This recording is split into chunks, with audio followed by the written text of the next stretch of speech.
Hello friend, welcome to the Honest Banker. I hope आप सभी घर पे होंगे, सेफ होंगे। आज की इस वीडियो में हम बात करेंगे प्रोविजनल ऑफर लेटर के बारे में। आई होप आप सभी को अपना प्रोविजनल ऑफर लेटर मिल चुका होगा। तो जिन लोगों को मिल चुका है उनको कॉन्ग्रेचुलेशंस, और जिन लोगों को नहीं मिला है डोंट पैनिक, आपको भी मिल जाएगा। हम सभी को पता है कॉशन मनी पेमेंट करने के 7 to 10 डेज़ के दौरान ही प्रोविजनल ऑफर लेटर आ जाता है। तो 1-2 दिन के अंदर आपका भी आ जाएगा, डोंट पैनिक। तो जब प्रोविजनल ऑफर लेटर आएगा तब उसको अच्छे से पढ़िएगा, उसमें सब डिटेल में मेंशन किया गया है। मैं बस कुछ पॉइंट्स बताना चाहता हूँ। जैसे रिगार्डिंग फ़ीस अराउंड 4 लाख है, 3,85,000 करके कुछ है। और अगर आप सेल्फ फंडेड हैं और तो आपको एक साथ पेमेंट नहीं करना है। फर्स्ट ट्राई सेमेस्टर के पहले फर्स्ट ट्राई सेमेस्टर का फ़ीस और सेकंड ट्राई सेमेस्टर से पहले सेकंड ट्राई सेमेस्टर का फ़ीस वो देना है। आप चाहें तो फर्स्ट ट्राई सेमेस्टर का फ़ीस सेल्फ फंड करके सेकंड ट्राई सेमेस्टर का फ़ीस लोन कर सकते हैं, या पूरा को या आप लोन कर सकते हैं, या पूरा को सेल्फ फंड कर सकते हैं, जैसा आप चाहें कर सकते हैं। हाँ, रिगार्डिंग स्टाइफन ये मेंशन है कि पहला 6 मंथ्स जो क्लासरूम ट्रेनिंग होगा उसमें 5,000 करके देंगे। फिर नेक्स्ट 3 मंथ का जो इंटर्नशिप होगा उसमें 10,000 करके देंगे। एंड देन लास्ट 3 मंथ का जो ऑन द जॉब ट्रेनिंग होगा इसमें 10,000 करके देंगे। सक्सेसफुली कंप्लीट करने के बाद रिटेल ब्रांच बैंकिंग में पर्सनल बैंकर सेल्स का पोस्ट मिलेगा। और सैलरी के बारे में सिर्फ इतना लिखा गया है कि फिक्स्ड कंपनसेशन ऑफ ₹4 लाख, तो इतना ही बस लिखा गया है। इसके अलावा भी कुछ इम्पोर्टेंट पॉइंट मेंशन किया गया है प्रोविजनल ऑफर लेटर में। उनमें से मैं कुछ पॉइंट आपको बताना चाहूँगा। जैसे कि सबसे पहला पॉइंट है कि कब हमें माना जाएगा कि हम सक्सेसफुली फ्यूचर बैंकर प्रोग्राम को कंप्लीट किए हैं। उसके लिए कुछ कंडीशन दिया गया है जिसे हमें फुलफ़िल करना होगा। उसमें से सबसे पहला है कि हमें क्लियर करना होगा हर एक असेसमेंट या असाइनमेंट जो कि इंस्ट्रक्टर ऑफ द इंस्टीट्यूट या HDFC बैंक द्वारा हमें टाइम पे बताया जाएगा। सेकेंड पॉइंट है हमें ऑन द जॉब ट्रेनिंग और इंटर्नशिप कंप्लीट करना होगा with positive evolution by the mentor allocated by HDFC bank. और थर्ड पॉइंट है जो कि इम्पोर्टेंट है कि हमें सक्सेसफुली कंप्लीट करना होगा NISM का certification in depository and mutual fund. ये क्या है? NISM stand for national institute of security market.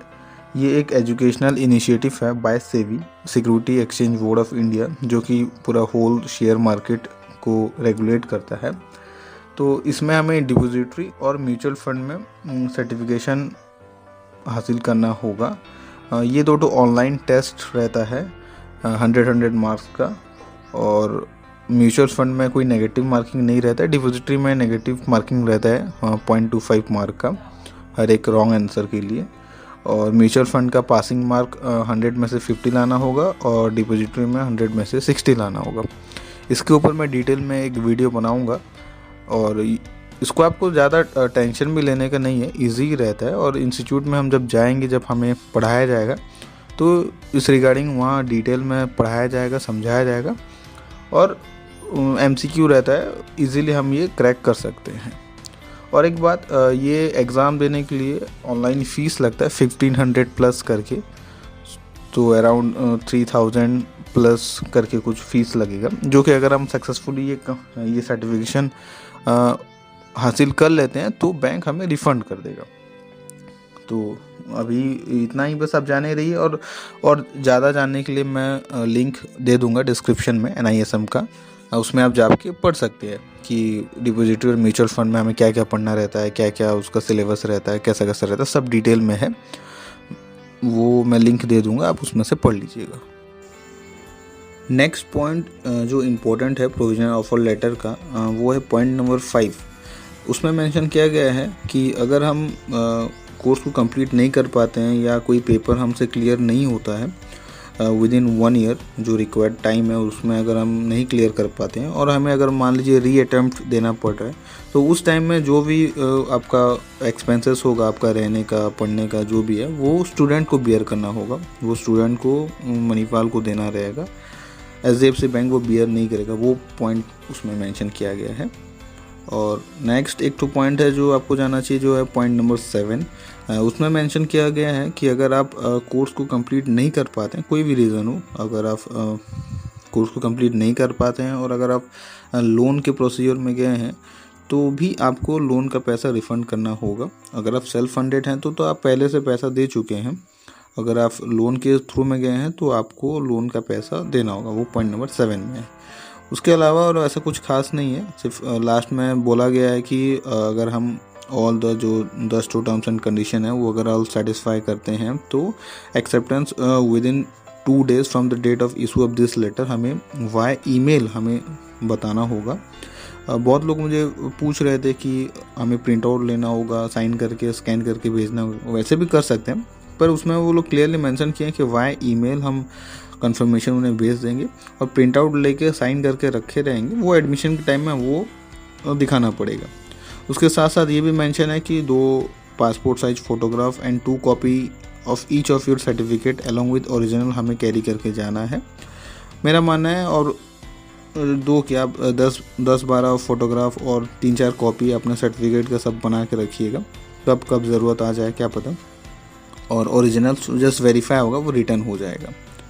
तो बस इतना ही है प्रोविजनल ऑफ़र लेटर में। तो आपके पास जब ये आएगा आप अच्छे से पढ़िएगा हर एक टर्म्स कंडीशन को, उसके बाद आप अपना एक्सेप्टेंस भेजिएगा। तो मेरा अभी सवाल है कि इसके बाद क्या, मतलब प्रोविजनल ऑफर लेटर मिल गया, एक्सेप्टेंस भेज दिया, अब आगे का प्रोसीजर क्या। तो आगे का प्रोसीजर ऐसा है कि ये आपके ऊपर डिपेंड करता है। आपको डिसाइड करना होगा कि आप सेल्फ फंड ऑप्शन में जाएंगे या लोन के ऑप्शन में जाएंगे। अगर आप सेल्फ फंड के ऑप्शन में जा रहे हैं तो उसी मेल में ही सेल्फ फंड करने का प्रोसीजर दिया गया है। आइदर आप कैश में ब्रांच जाके डिपॉजिट कर सकते हैं, आइदर आप चेक डीडी यूज़ कर सकते हैं, या तो फिर आप ऑनलाइन भी फंड ट्रांसफ़र कर सकते हैं फर्स्ट सेमेस्टर का फ़ीस। बस ये ध्यान रखिएगा कि मिनिमम 20-25 दिन पहले ही, जैसे कोर्स का टेंटेटिव डेट 15 जुलाई है, तो उसके अराउंड जून 15-20 तक आपको सेल्फ फंड का फर्स्ट सेमेस्टर का फ़ीस दे देना है। क्योंकि जब तक आप फर्स्ट सेमेस्टर का फ़ीस नहीं देते हैं तब तक आपको एडमिशन का इंटीमेशन नहीं आता, मतलब कब ज्वाइन करना है, एक्चुअल में कब जाना है मणिपाल, वो वगैरह डेट नहीं आता है। जो लोग लोन की प्रोसेस में गए हैं उनको तो जब लोन सैंक्शन होता है तब ऑटोमेटिकली उनको मेल आ जाता है। और जो लोग लोन के प्रोसीजर में ऑप्ट करेंगे, सेल्फ फंड नहीं करेंगे, लोन के थ्रू में जाएंगे, उनको क्या करना है ना, उसी मेल में ही हर एक एरिया का, हर एक स्टेट का जो ब्रांच ये एजुकेशन लोन प्रोवाइड करेंगे उनका नाम, नंबर, वो ब्रांच मैनेजर का नंबर, इवन वो लोन सैंक्शनिंग ऑफिसर का नंबर सब मेंशन किया गया। उनको आप कांटेक्ट कीजिए, उनको बताइए। मैं भी कांटेक्ट किया हूँ, मेरे और भी कुछ दोस्त हैं इसी बैच 4 के दोस्त हैं, उनसे बात भी होता है, वो लोग भी कांटेक्ट किए हैं। और सभी ब्रांच मैनेजर लोग एक ही बात बोल रहे हैं कि फ़िलहाल अभी जो लॉकडाउन है इसका ख़त्म होने के बाद 17 के बाद आगे क्या होता है देखिए, वो लोग कम्युनिकेट करेंगे। बस हाँ, वो ये बोल रहे हैं कि लोन रिगार्डिंग जो डॉक्यूमेंट चाहिए वो भी तो मेल में मेंशन है, वो डॉक्यूमेंट आप रेडी करके रखिए। जैसे ही 17 के बाद वो लोग कम्युनिकेट करेंगे, अदरवाइज़ आप भी कम्युनिकेट कर सकते हैं उन्हें। तो बस इतना ही है, आगे का जो भी प्रोसीजर होगा मैं अपना आपको शेयर करूँगा डेफिनेटली। और आई नो आपको बहुत सारा डाउट भी हो रहा होगा प्रोविजनल ऑफर लेटर के ऊपर या आगे का प्रोसीजर के ऊपर, आप बेझिझक आप कमेंट कीजिए, मैं हर एक कमेंट का रिप्लाई करूँगा। और थैंक यू फॉर वॉचिंग। और सही में आप लोग जब देखते हैं, कमेंट करते हैं तो एक अलग सा मोटिवेशन मिलता है कि चलो वीडियो बनाते हैं। नहीं तो कभी कभी तो मन ही नहीं करता कि वीडियो बनाए बोल के, पर बनाते रहूँगा। ये जर्नी मेरा है, पर मेरे साथ साथ आप सभी का है, तो वही हर एक स्टेप का मैं वीडियो बनाते रहूँगा ताकि आपको हेल्प हो। तो आज के लिए बस इतना ही। Thank you, bye bye, stay home, stay safe.